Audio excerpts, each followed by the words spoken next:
Hello and welcome to Selah, Time to Pause. I'm Sam and today we're talking about one of my biggest loves in the world, and that's coffee. I love a good strong cup of coffee. But what does that mean? Strong coffee. Let's talk about that today. And as a pre-warning, I'm a bit of a coffee geek. I will stop and breathe in your presence. Just breathe.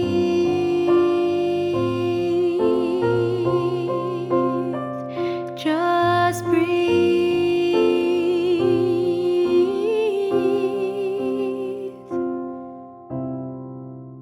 If, like me, you love coffee, you've probably seen coffee marketed as the strongest coffee in the world.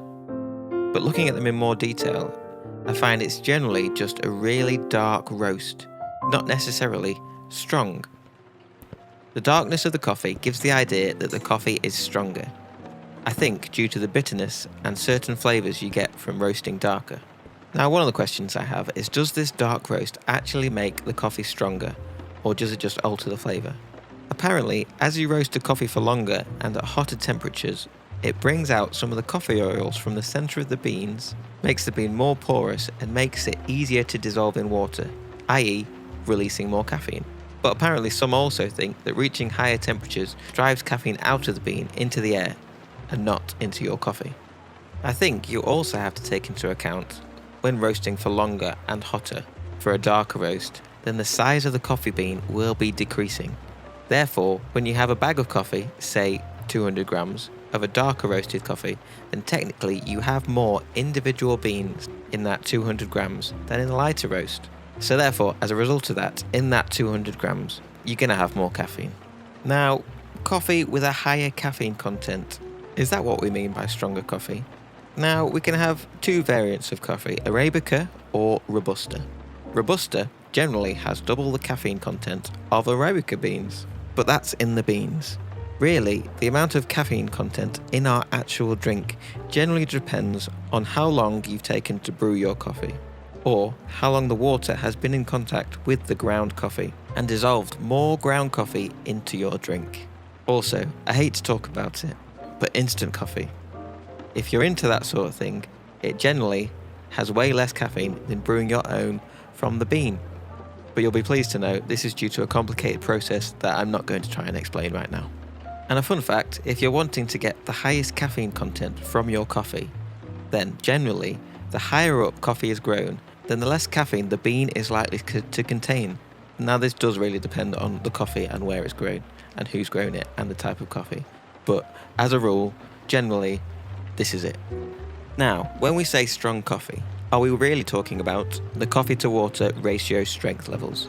This is how I would measure strength, personally. Now, I like coffee because I like the taste of it, not really because of the caffeine content. So when I say I like strong coffee, I'd say I like it when the flavour of the coffee is more prominent. I'm not really fussed about these claims that say, oh, this is the strongest coffee in the world, and the claims of this is the darkest roast that pushes 11 on the scale. But that's me. I generally like a lighter roast, fruity and more floral coffees, brewed in a shorter drink for strength and flavour, in a V60 filter or maybe espresso. Or sometimes I fancy a lighter, chocolatey, nutty, lighter espresso type coffee. I like this more so than the dark roast with the treacle and the dark chocolate vibes. But anyway, in short, if you want a more bitter taste, get a darker roast. If you want stronger coffee, drink espresso. If you want more caffeine, brew coffee for longer. Or more importantly, drink more coffee. Make the kind of coffee you like. And for my own interest, please let me know what kind of coffee you like. I love a good coffee combo. Contact us in the usual way. Email plexus@salvationarmy.org.uk, messages on Instagram, plexus.salvationarmy, or join our Facebook group, Selah, Time to Pause. Or maybe just comment on our YouTube videos, Selah, Time to Pause. Now, these things which I was talking about before are ways in which we can describe strong coffee. And they may and will vary from person to person. And I think it's very easy to misunderstand what it means to have strong coffee, unless you look at all the variables of brew type, brew times, coffee roast, coffee growth, coffee variants, the whole coffee picture. And I think we can relate this to the way in which we understand the arguably more complex idea of faith and belief in God. Firstly, it can be confusing trying to understand all the separate aspects of who Jesus is. Is he God? Is he the Son of God? How can he be both? There's a whole nother part of God, the Holy Spirit, who is the same but neither. Secondly, we may not quite know how to best describe how strong or weak our relationship is with him. And thirdly, have we heard bits and bobs of information or teaching from the Bible, random verses as part of Jesus' life in a strange order, pieced them together and not quite understood how it all makes sense? I can say I often get confused about these things. So, firstly, unpacking that. Like I said before, I love coffee and find all the different aspects of brewing, roasting, tasting and drinking it fascinating. And have probably spent far too long and watched far too many YouTube videos on this, as you may have guessed. I've been to hundreds of different specialty and non-specialty coffee shops, made and drunk more coffee than I would care to think about, and even been to coffee festivals. I feel it would be fair to say, with the amount of time and passion I have put into it, I kind of know a fair bit about coffee. But yet I am still amazed and confused by so much. There are so many things I don't understand, and so many more coffee experts that blow my mind. Yet I still love coffee. I love having it in my life.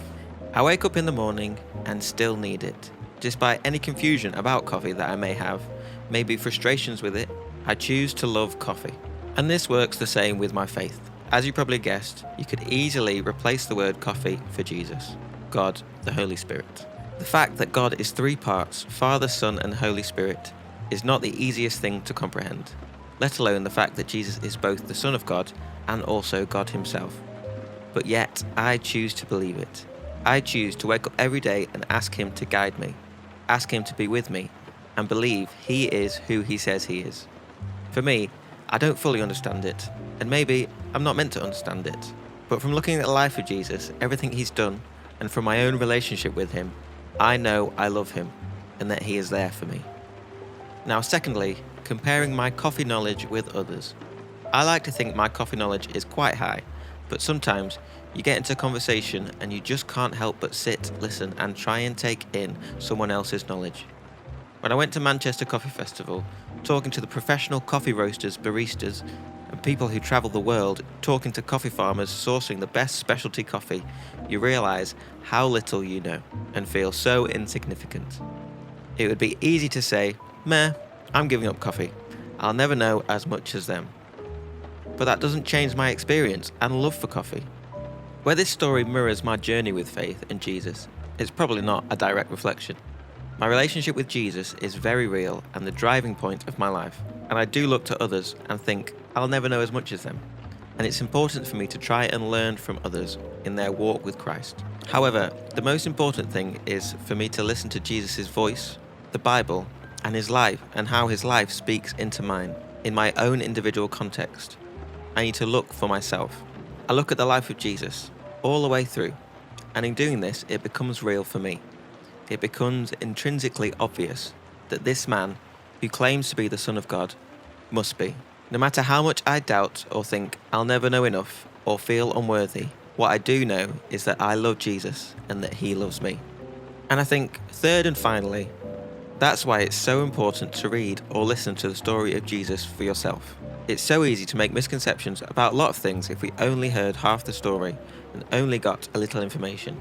A lot of the time, we can solve these confusions by looking at the hard evidence and making our own opinion on it. So I invite you to do just that. Someone recently told me the best book to do this in is the book of Mark in the Bible. So if you're looking for a Bible plan or wondering what to read next, why not give it a try and think about how Jesus can relate to you in your life and your context. And if you're thinking, I've read that before, why not read it again? The story of this man has been told for nearly 2,000 years, and it's still relevant. We can always learn more.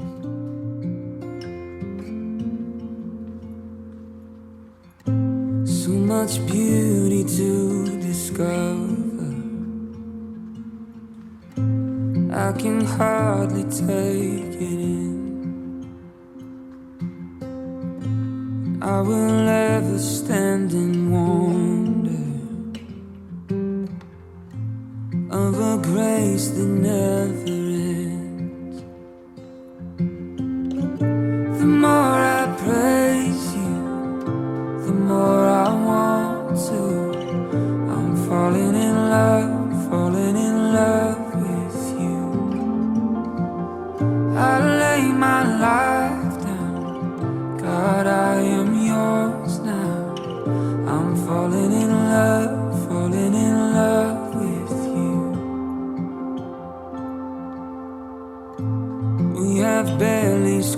the surface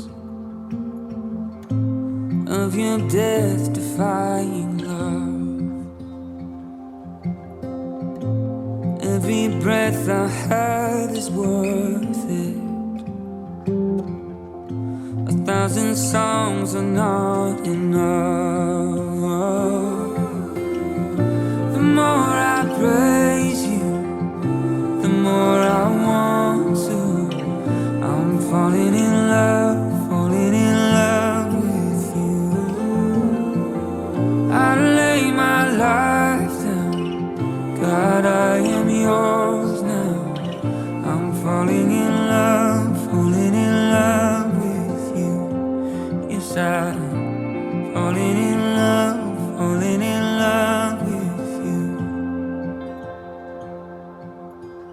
For the stars at night, every sunset sky. For it all, oh God, I say I love you. For the world you made, every brand new day. For it all, oh God, I say I love you. For the cross you bore, every nail and thorn. For it all, oh God, I say I love you. All I have inside, heart, soul, and mind. For it all, oh God, I say I love you. For it all, oh God, I say I love you. For it all, oh God. The more I praise you, the more I want to. I'm falling in love with you. I lay my life down, God, I am yours now. I'm falling in love with you. Yes, I am falling in love with you. Falling in love with you.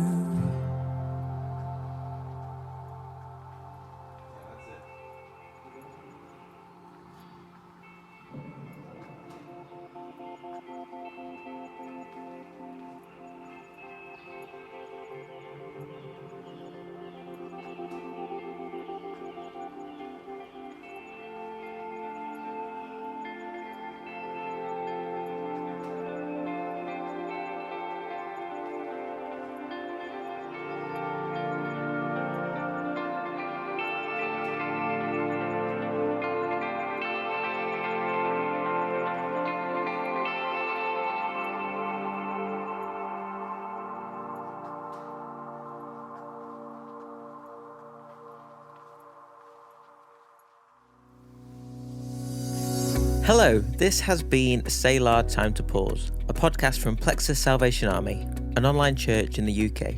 I'm Ian. I'm Elizabeth. And I'm Sam.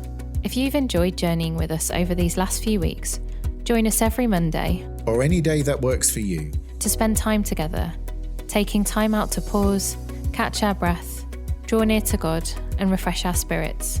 We share Bible teachings, Reflections on songs we're listening to, And on what's going on in the world around us. as well as this. On the last day of the month, we look back and reflect, share any thoughts from our listener community, and ask what we can take from it into our daily living. what we call our personal So What's for the month. Join us, making us part of your regular routine, spending a few minutes to listen to what God might be saying to you. Find us on your favourite podcast streaming service On Facebook, Or YouTube. by searching for Selah. that's SELAH. Time to pause.